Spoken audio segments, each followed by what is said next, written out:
Eh bien, bienvenue les petits sorciers dans cette nouvelle vidéo. Aujourd'hui, on se retrouve pour le premier épisode d'une série qui s'appellera Culture Magistrale. Cette série consiste à vous donner des informations sur divers sujets. Donc là, en l'occurrence, dans cet épisode, ce sera les baguettes magiques. Sur ce, c'est parti! Une baguette magique, plus communément appelée baguette, est un objet composé de deux éléments variables, sont un bois provenant généralement d'un arbre, ainsi que ce qu'on appelle le cœur de la baguette, qui peut venir de diverses créatures magiques. C'est un outil utilisé par les sorciers et sorcières pour affûter leurs sortilèges et obtenir de meilleurs résultats lorsqu'ils emploient la magie. L'origine des baguettes magiques date d'il y a plus de 2000 ans et sont originaires d'Europe. À l'époque, les baguettes rudimentaires confectionnées par les sorciers n'étaient que d'une efficacité relative.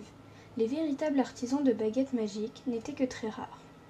Au fil des siècles, les connaissances des fabricants sur les baguettes magiques se sont développées et ont permis de toujours améliorer la conception des baguettes et ainsi en garantir une meilleure utilisation. En Amérique du Nord, la baguette magique a été importée par Isolde Sayer au cours du XVIIe siècle. Il y a divers types de cœurs dans la baguette.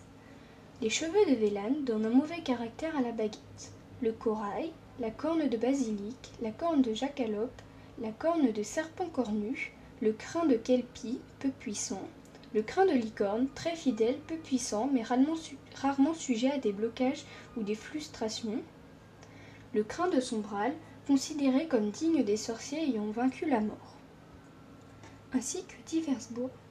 Acacia, difficile à utiliser, très sélectif des sorciers qu'il choisit et préfère les sorciers doués.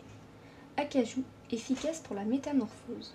Amorex, aubépine, assez contradictoire, peut autant exceller dans les sorts de guérison que les maléfices, convient aux sorciers de nature conflictuelle. Aubépine des marais. Aulne, bois très rigide qui aime les sorciers au tempérament opposé au sien, très bien adapté aux sortilèges informulés. Bouleau, cèdre, synonyme de force, de caractère et de loyauté. Et voilà, petits sorciers, cette vidéo est déjà finie. J'espère qu'elle t'a plu. Surtout, n'oublie pas que la magie est interdite en présence des moldus.